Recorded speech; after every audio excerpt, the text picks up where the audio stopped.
dijaga, banyak berdoa, janganlah lupa.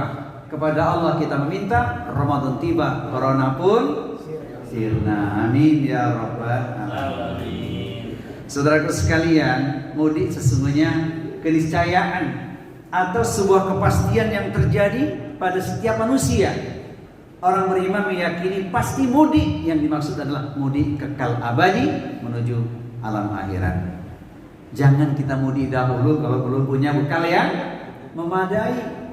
Dan kalau kita ditanya jujur saja, kira-kira sudah siapkah menghadap Allah Subhanahu wa taala? Jawabannya belum cukup. Karena apa? Kita masih banyak melakukan kekhilafan, kesalahan. Padahal bekalnya itu luar biasa. Bayangkan seorang Mu'adz bin Jabal yang dikatakan sebagai juru dakwah Nabi, dijamin pasti masuk surga, itu sering menangis terseduh-seduh. Lima yabkika ya Mu'adz. Untuk apa engkau menangis wahai Mu'adz? Dia sudah dijamin Rasulullah pasti ahli surga. Beliau kemudian mengatakan, li'anna Allah azza wa jalla qabadha qabdataini wahidatan ilal jannah wal ukhra ilan nar. Karena Allah Subhanahu wa taala hanya mencabut dua jenis nyawa. Satu nyawa dimasukkan ke dalam surga, satu lagi dilemparkan ke dalam neraka.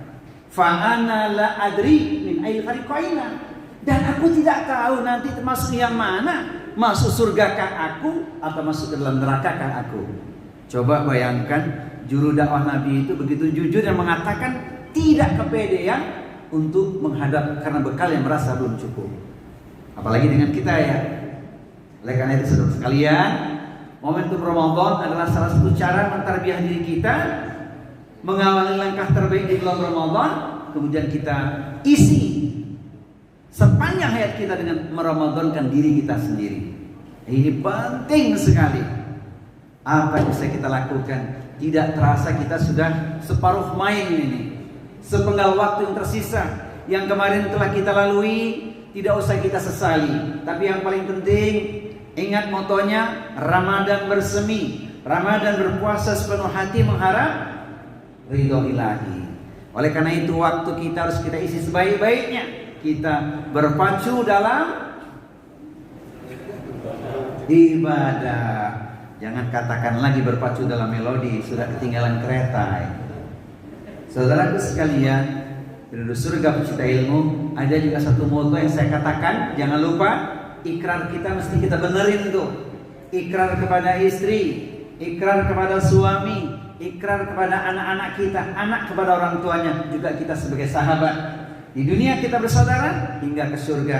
Maka ikrar kita, mari sehidup sesurga. Amin ya rabbal alamin. Masya Allah saudaraku, itulah yang ingin kita harapkan. Wa rajulani tahabban fillahi ijtam alaihi wa tafarraqu alaihi. Dua orang yang mencintai saudaranya karena Allah, bertemu karena Allah, berpisah juga karena Allah Subhanahu wa taala. Tidak mengapa kita bahagia di dunia asal di akhirat masuk surga. Betul ya? Jadi di dunia bahagia nggak apa-apa asal di akhirat masuk surga. Ukuran kebahagiaan, ingat, qalbun syakir, hati yang senantiasa bersyukur kepada Allah Subhanahu wa taala. Kemudian kita berusaha membangun kehidupan rumah tangga itu, rumah tangga yang sakinah, mawaddah warahmah, solehnya tidak sendirian, suami soleh, istri solehah. Kemudian lahirlah generasi robbani, anak keturunan yang menenteramkan jiwa kita, anak-anak yang menjadi permata hati atau anak-anak yang soleh dan solehah. Kemudian kita iringi dengan apa? Ilmu sebagai cahaya penerang kehidupan kita. Tanpa ilmu akan gelap gulita. Tidak cukup hanya ilmu, harus dibuktikan dengan apa? Syukur kepada Allah SWT. Kita berinfak di jalan Allah Azza wa Jalla. Kemudian kita ciptakan lingkungan yang kondusif dalam rumah tangga kita, namanya dakwah sunnah fi baitina, dakwah sunnah dalam kehidupan rumah tangga kita. Di lingkungan kerja juga demikian, kita saling tawasau bil haq, tawasau bis sabr. Ini luar biasa, dan insya Allah kalau itu sudah kita lakukan, kebahagiaan akan kita genggam insya Allah. Nah, apa yang harus kita persiapkan saudara sekalian? Dunia itu dikatakan penuh tipu daya. Padahal kullu nafsin dha'iqatul maut wa innama tuwaffawna ujurakum yaumal qiyamah faman zuhziha 'anil nari wa dakhalal jannah faqad faz wa mal hayatud dunya illa mata'ul ghurur. Setiap jiwa itu pasti akan merasakan datangnya kematian, pasti. Maka disempurnakan amalnya di akhirat kelak ditimbang. Apabila sudah dipastikan masuk ke dalam surga, bebas dari neraka, itulah kemenangan yang sesungguhnya, kemenangan yang agung. Dunia hanyalah tipu daya yang melalaikan. Jadi kalau ngomongin dunia, ada 5 fitnah yang harus kita antisipasi, saudaraku sekalian. Sebab memang demikian sunatullah yang terjadi. 1, manusia begitu cinta dengan target-target dunia sehingga lupa mindsetnya harusnya akhirat, dia tinggalkan itu seolah dunia segalanya. Padahal apapun yang ingin kita kejar di dunia tidak akan mampu membuat kita meraih cita-cita keseluruhan. Tidak ada cita-cita yang bisa kita raih semuanya. Itu pasti itu. Makanya kalau ada orang mengatakan dia paling sempurna urusan di dunia, tidak ada. Sebagaimana kita katakan tidak ada orang yang bisa menjadikan dirinya terkaya di dunia atau sebaliknya termiskin di dunia. Karena ukuran kekayaan dan kemiskinan ada di hati masing-masing. Kita kira-kira termasuk yang mana ini? Saya melihat wajah-wajah saudaraku orang-orang kaya ini. Kaya apanya? Kaya iman. Kaya iman, kaya harta, dan kaya amal. Insya Allah. Itu letaknya di hati kita. Makanya doa jangan lupa. Ingat, saya katakan kemarin ya, sebaris doa pesona tak terhingga. Allahumma inni as'aluka ilman nafi'an wa rizqan thayyiban wa amalan mutaqabbalan. Kalimat yang diajarkan Rasulullah ini luar biasa, supaya setiap pagi kita ingat itu selesai salat subuh. Ya Allah, aku mohon kepadamu ilmu yang bermanfaat, kemudian rizki yang thayyib, halal, barokah, mabruk, kemudian amal ibadah yang kupersembahkan kepadamu ya Allah, engkau terima. Ini kan dikatakan sebaris doa pesona tak terhingga, dan itu yang kita ukir di dunia ini selagi kita masih punya kesempatan. Maka jangan tertipu oleh dunia. Yang Rasul mengatakan kalau orang ngejar dunia itu sudah bisa meraih 1 lembah emas, dia akan pengen lembah emas yang kedua. Setelah dapat lembah emas yang kedua, dia pengen yang ketiga. Barulah berhenti ketika mulutnya sudah disumpal dengan pasir alias wassalam atau innalillah. Padahal kita tidak tahu umur kita sampai kapan. Ini perhatikan. Yang pertama, jangan tertipu oleh dunia. Yang kedua, Allah anugerahkan kepada kita yang namanya berbagai hal, termasuk amwal. Insya Allah dengan syukur kita, berapapun bisa kita buktikan, Allah akan tambahkan nikmat itu. Makanya ada orang yang sibuk menumpuk hartanya, harta ditumpuk-tumpuk sehingga lupa untuk memperhitungkannya. Ini bahaya ini. Quran surat Ali Imran 180, Quran surat At-Taubah ayat 34-35, jadi siksa yang sangat memberatkan. Maka kita sadari Allah berikan pada kita anugerah, mesti kita gunakan di jalan Allah Subhanahu wa taala, apalagi di bulan Ramadan. Masya Allah, sedekah, infak yang kita tunaikan mendapatkan balasan berlipat ganda. Itu baru pahalanya. Bagaimana barokahnya?